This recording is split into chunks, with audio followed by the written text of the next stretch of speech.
Hi, welcome to IndieCapitol. I'm Pamela Nash, and this is Justin Timpane of Enlight. Welcome. Hi. Hi. How are you? So we want to talk about ninjas v monsters and vampires and zombies, and you've got this whole franchise going on here. But it's not necessarily limited to the conventions of a horror flick. So talk about some of the different genre blends that you like to do.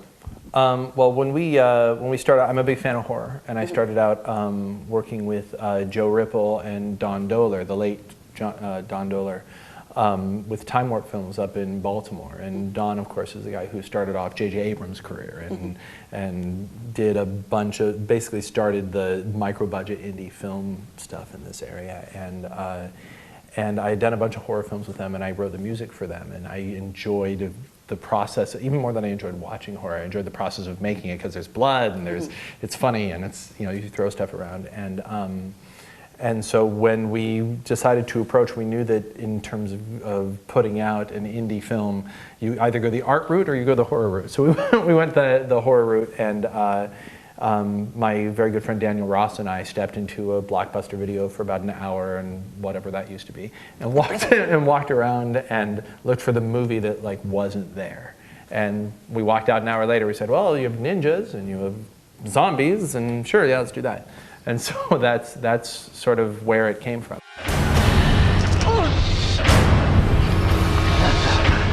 Nummies! Tell me what happened tonight in order. We were hanging out. How did you get home? I don't know. These guys, they came out of nowhere. They were strong. It was like they were... Just say it! vampires! Really? Did they sparkle? You were attacked by vampires and ninjas came and saved you. Vampires? Really? Did they sparkle? We just had this conversation. What conversation? Are you kidding me? You messed with Alex's head. We had to. If people knew what we were, we kill vampires. Like Buffy? No. No. I want what you have. I know the risks. Are you willing to die? I know you understand. No.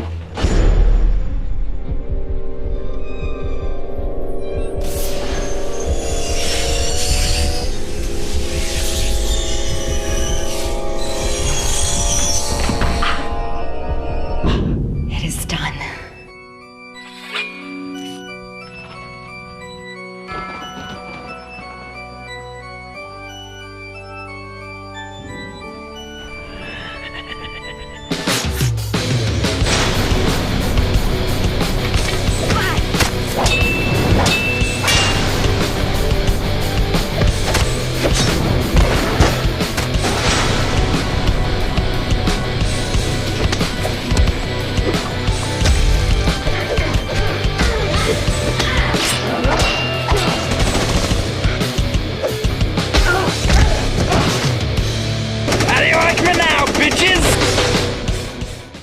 So you've got two genres that have really kind of passionate fan bases. Yes. Like there are people that are huge ninja movie fans. There are people that are huge horror fans. How have they taken this blend? Wow. That is a question with multiple answers. With zombies, so my favorite filmmaker is Kevin Smith. So I approached it from a Kevin Smith point of view, where let's have an action horror movie where people just talked all the time and tried to be funny. And with zombies, there were some people who said it's not horror enough, it's not action enough, it's talky and do better next time, to put it nicely. By the time we got through vampires, again, we had criticism for too talky, but there were some people who appreciated the effects and the action.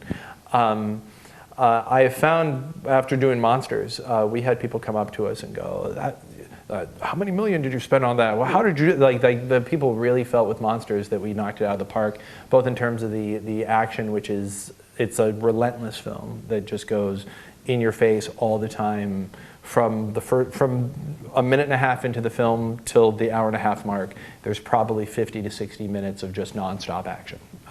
And I think this time around, people are going to be really surprised at what we're able to pull off. So when you get these kind of comments from people, it's not actiony enough, do you do anything with those comments? Do I you cry. I go to sleep. I drink a lot. My doctor tells me I have to stop. Do you ever let them influence you as far as your filmmaking? Like, oh, well, you know, the audience doesn't want to see it like this. I should change. Or... I mean, I probably subconsciously. I would say that subconsciously that's probably true.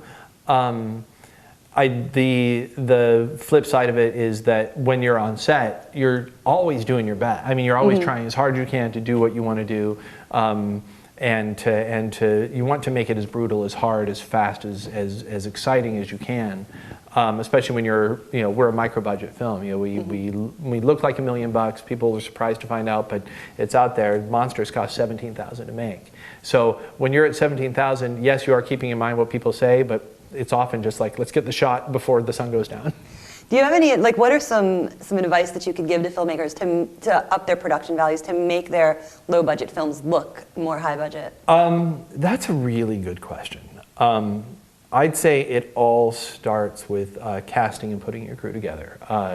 When we do a Ninjas movie, and I don't know that we ever will make another movie, when we do one, it's like these guys are going to war with you.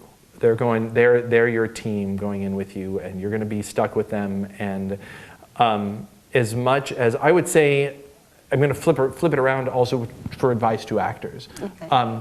Pay attention to what you do in the green room before you audition. Wow. Pay attention to how you treat people, because I look at that.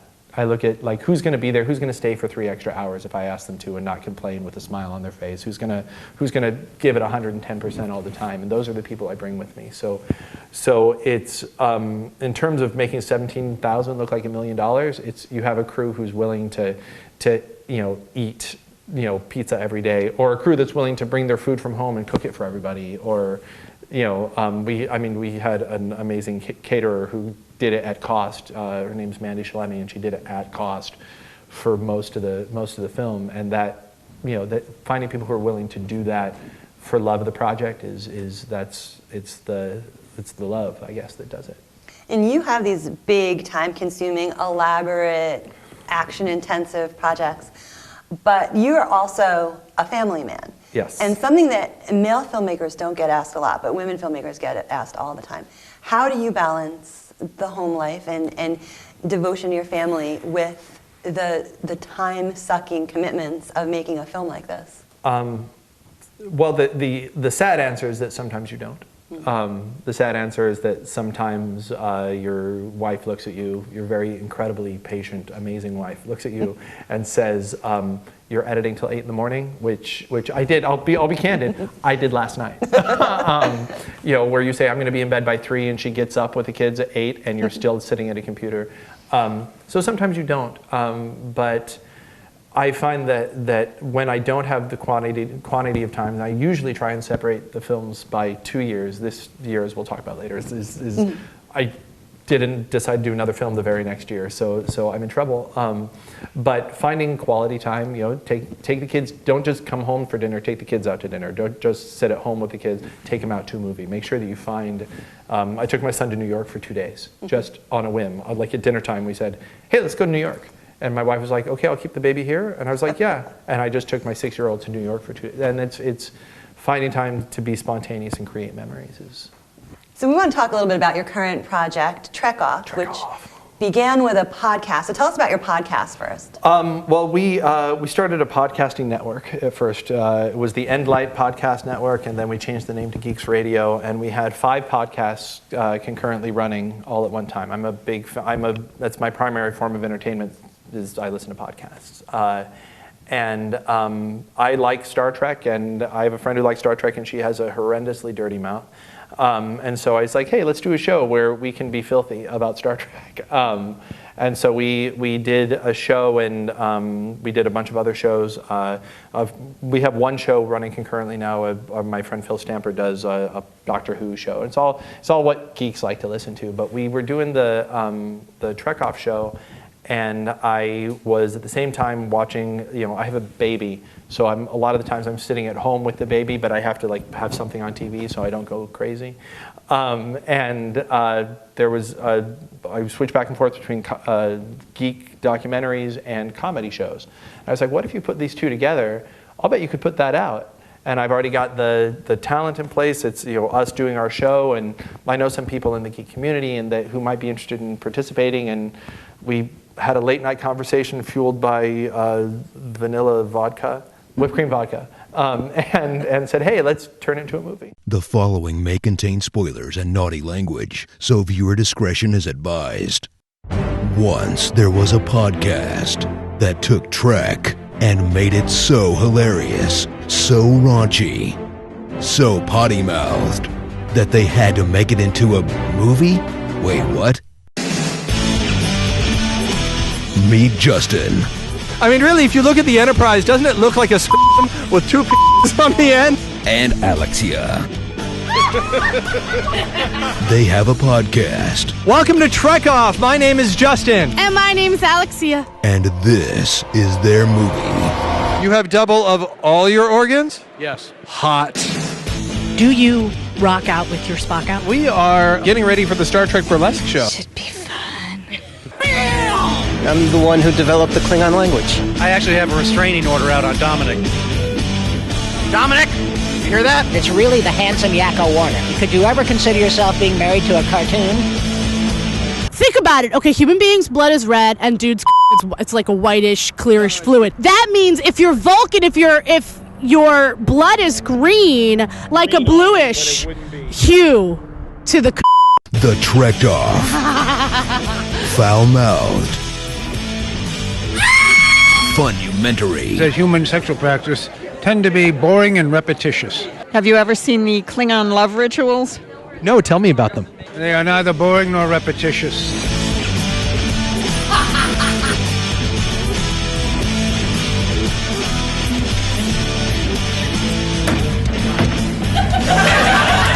Trekoff, bitches! Trekoff. Yes! So it's a stand-up comedy / documentary thing. Really, guys? You want me to say it? Fine. Boobs. Assholes.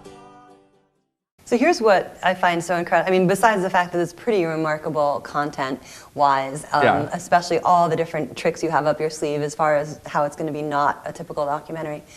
But you're going to do this for $2,500? Do this for $2,500. Yes, I saw your Indiegogo campaign. Which we just did. Hey, so look, anyone who's watching who gave us an Indiegogo, you're awesome. Okay, sorry. And you asked for $2,500, Yes. and I saw that, and I'm like, is that for this phase? Nope.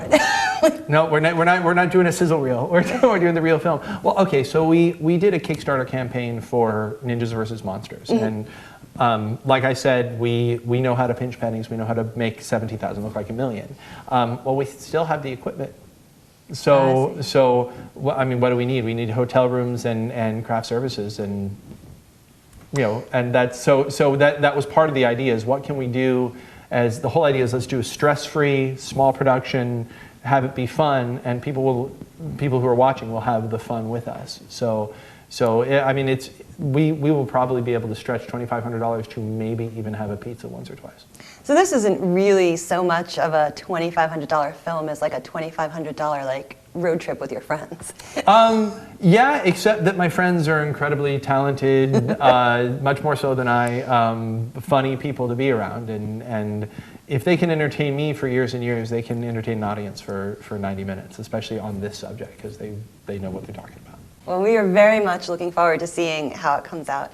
So if people want to follow along as you're developing Trekoff, or if they want to check out Ninjas versus Monsters or Zombies or Vampires, where can they go? Get a pen.